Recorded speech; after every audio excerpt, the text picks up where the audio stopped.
भोजपुरिया समाज जिंदाबाद हो भैया। पवन सिंह लकीर तो खिंचले बाड़े ही, ये बड़ी अच्छी बात कही आप। ओकरो से बड़का लकीर खींच देले बाड़े। अरे कहना क्या चाहते हो? गाना ला देले बाड़े चुम्मा। ये मजा आएगा ना भिड़ो। भैया हो गनमा के बोली है, जब से गई है तू माई के में बैठा ना नहाई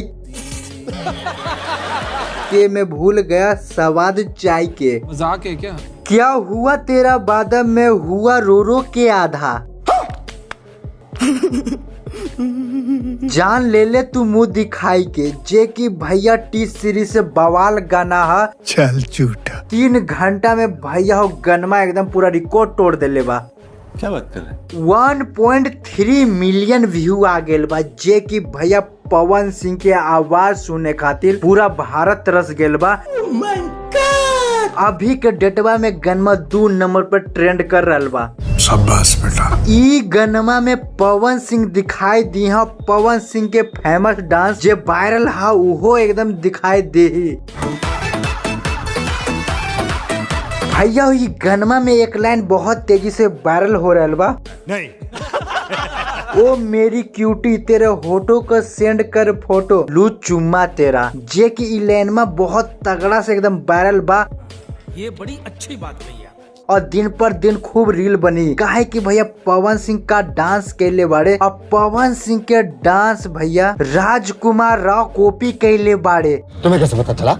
तुम्हें कैसे पता चला? कॉपी करके दोनों जना खूब तगड़ा से एकदम कमर हिला रहल बाड़े। राजकुमार राव फोटो मंगेले बाड़े, उहे लड़की कह रहे बाड़ी फोटो का जरूरत बा, हमके घर आबा, घर से लेके जा। हम तो अभी नैहर में बानी, तो दिक्कत काहे कर रहे बड़ा राजा, हमरा घर में आबा, घर से ले जा, हम तो हर दुल्हनिया न हई। गनमा के ई बोल है भैया। और अक्सर ऐसे होवेला भैया, जब से मेहरारू जाए ले ना तो सब कुछ नहाना खाना पीना सब कुछ भूल जावेले। काहे कि भैया मेहरारू रहेली तो सब कुछ एकदम टाइम पे देवेली और एक एक बतिया याद दिलावेली, ए पति जी ई करे के है। तो गनमा के यहे बोल है भैया, जे लड़की बाड़ी भैया, लड़की के नाम है त्रिपाठी डिमरी, जे की भैया का गजब का डांस कैले बाड़ी। और भैया हो लगातार गनमा में एकदम एक बार सुनबा तो लगे कि बार बार सुनी, काहे कि गनमे ऐसा ना पवन सिंह का अपन देसी आवाज में गनमा गैले बाड़े। इस बार खेसारी लाल यादव ई बतिया ना कहिए कि ई गनमा भोजपुरी के ना है भैया। और लास्ट में पवन सिंह अपन भोजपुरी आवाज दे देले बाड़े।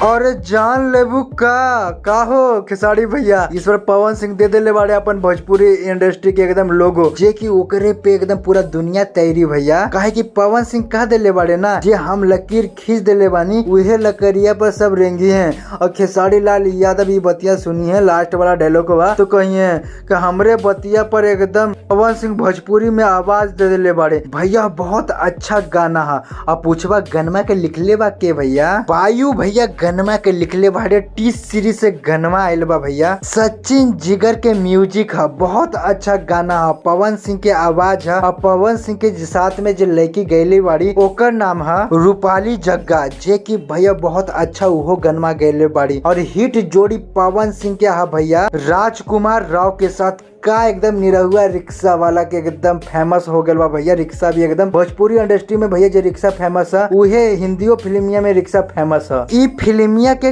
गाना है, विक्की विद्या के फिल्मिया के गाना है, जो की बहुत तगड़ा गाना है। आवे वाला समय में इहो रिकॉर्ड बनाई, काहे कि भारत के सबसे बड़का चैनल बा टी सीरीज से गनमा लॉन्च होल बा, तो ये तो बवाल करी भैया। आवे वाला समय में 1 घंटा में 1 नंबर पर ट्रेंडिंग करी, काहे कि भैया सबसे बड़का रिकॉर्ड हुई। कमेंट करके जरूर बताइए इस बार पवन सिंह रिकॉर्ड बनेले बाड़े कि ना बनेले बाड़े। भोजपुरिया समाज जिंदाबाद हो भैया।